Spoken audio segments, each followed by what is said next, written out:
Hello and welcome to Entirely English and our series on British weights and measures systems.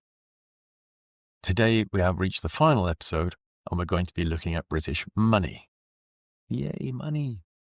But before we get into that, I want to wish you all a Merry Christmas, correct at the time of publishing. If you watch this video later in the year, maybe Happy Easter, Happy Valentine's, whatever. But Happy Christmas. I hope you all have a wonderful time and Santa brings you all you wish for. Maybe what you wish for is money. Yay. Money. Money, money, money, money, money. Yeah, money. It's not real money. That's chocolate money. We'll come back to that later. To get to the point of the video, we are decimalized. As I've said in previous videos, we went to decimal in 1971. So we have our pennies and our pounds, and it's 100 pennies to a pound. And there's various coins in between. We've got the penny, we've got the 2p piece, the 5p piece, the 20p piece, the 50p piece. And then the pound, which used to be paper, now it's a coin. We only have a coin now. And there's a £2 coin and then £5 note. Again, used to be paper, a kind of linen paper. Now it's this kind of cellulose plastic type stuff. £5, £10, £20 and £50. So there's the £5. So you have Winston Churchill on the back. Smooth these out, they've all got crumpled in my wallet. That's the £10, with I believe that's Elizabeth Fry on the back. No relation to Stephen Fry. There's the £20, and on the back, you have some guy with a modern haircut. And as I say, £50, I believe there's a £100 note and increasing. I don't think I've ever owned a £50 note. So it's very simple.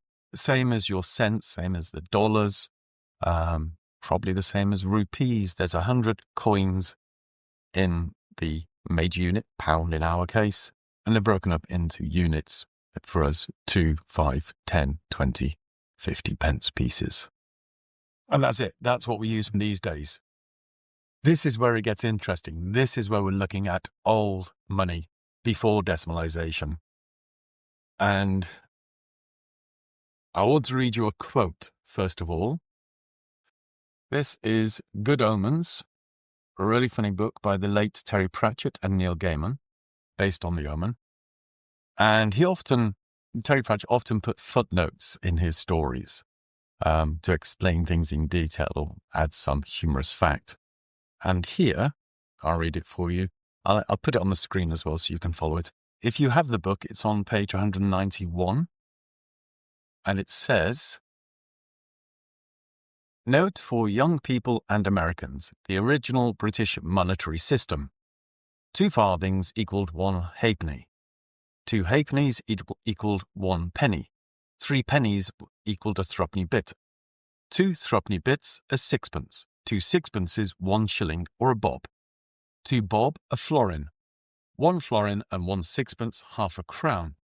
4 half crowns equaled a 10 bob note. 2 10 bob notes equaled £1 or 240 pennies. £1 and 1 shilling equaled 1 guinea. The British resisted decimalized currency for a long time because they thought it was too complicated." Yeah, that sounds really complicated, 240p to a pound. But he is right. But there is a reason behind this. And if you're not interested, you can end the video here, but I think it's fascinating. Now, you might have heard the phrase sterling silver before. You get teapots and spoons and things made of sterling silver, and it is the highest quality. People around the world recognize sterling silver as brilliant quality. The word sterling originally meant silver fit to be used to make sterlings, and a sterling was 1 silver penny. So back in the Middle Ages, the penny coin was actually made of silver, and the silver penny weighed 1/240th of a pound. So 240 silver pennies were £1 in weight. And so we have a link back to the previous video about weights. 240 pennies made £1. And if you remember from that video, a pound, the symbol is LB from the Latin libra. The symbol for the pound is a stylized L with the lines through it, lines through the L or the S for dollar or the C for cent, etc. mean currency. So L means pound.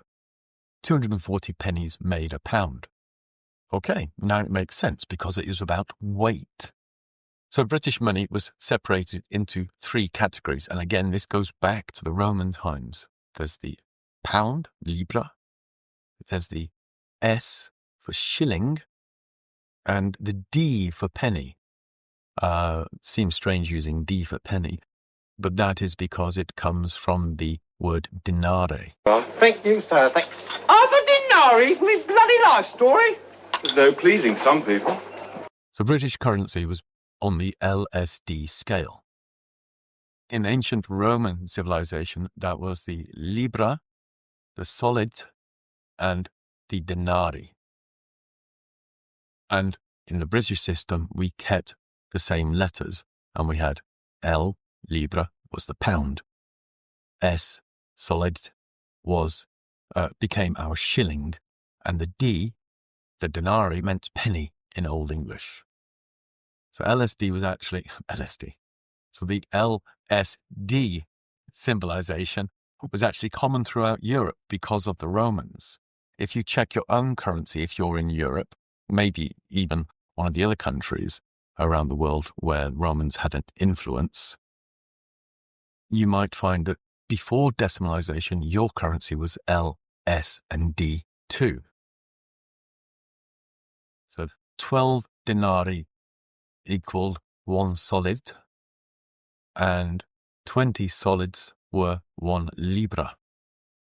So 12 pence make a shilling, and 20 shillings make a pound. You see the connection there? Thus a pound was 240 pennies. And we're back to that weight again. And it was very confusing. When we became decimalized, 1 old penny was worth 2.4 new pennies. So there was a period of confusion, but we got used to it quite rapidly. Decimalized is very easy. But let's have a look at these coins. So penny was not the smallest coin. Penny was subdivided into 4 farthings, farthing, fourth. And 2 farthings made a halfpenny, which we often pronounce halfpenny or ha'penny, as I read from the Terry Pratchett extract, halfpenny. And of course, 2 halfpennies make a penny, and 2 pennies make a 2 pence, or tuppence. We pronounced it tuppence.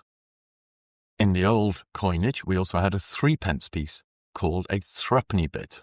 This was one of my favourites because of the shape, and it was made of brass. It was a very interesting coin. Very nice to hold. So a threepence, or threepenny bit as well, threepenny bit, which is actually rhyming slang for something. You can look that up yourself. And then we had the 4 penny bit, which was called a groat. Not a goat, a groat. And then a 6 pence, called a sixpence, or a 6 penny bit, or even a tanner. And it can be referred to as half shilling as well, because 2 6 penny bits made a shilling, which was also commonly called a bob. Can you lend us a bob? Scouts, the little boy scouts, used to go around once a year doing a thing called bob a job. They would do something like clean your car, wash your windows, and you would give them a bob, a shilling. Now, 2 shillings made a florin. This is obviously a word that we brought in from abroad, France or somewhere like that. I'm not going to look it up. But a florin, which was also called a 2 bob bit. 2 shillings and 6 pence, written like this, 2 and 6, we'd often say 2 and 6, was actually worth half a crown. People call it, they'd either say 2 and 6 or half crown. Not half a crown, half crown. Oh, to go back to the sixpence. Sixpence used to be pure silver. And one of the traditions we had, because we're at Christmas now, let's talk about this, it was a sixpence used to be wrapped in greaseproof paper and then mixed into the mix for the Christmas pudding.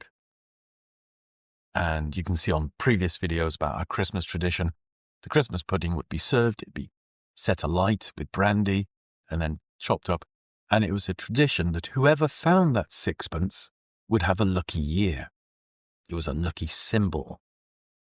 Unfortunately, some government bureaucrat, manic person said, "Oh, but children might choke on it." And they banned it. They said, "You're not allowed to do that." Which was silly because everybody was eating their Christmas pudding looking for the sixpence. So it wasn't a surprise for people. But governments, what can you do? So then we have 5 shillings, which was a crown, also referred to as 5 bob, and in some areas, a dollar. Yeah, we had dollars in England before America was settled.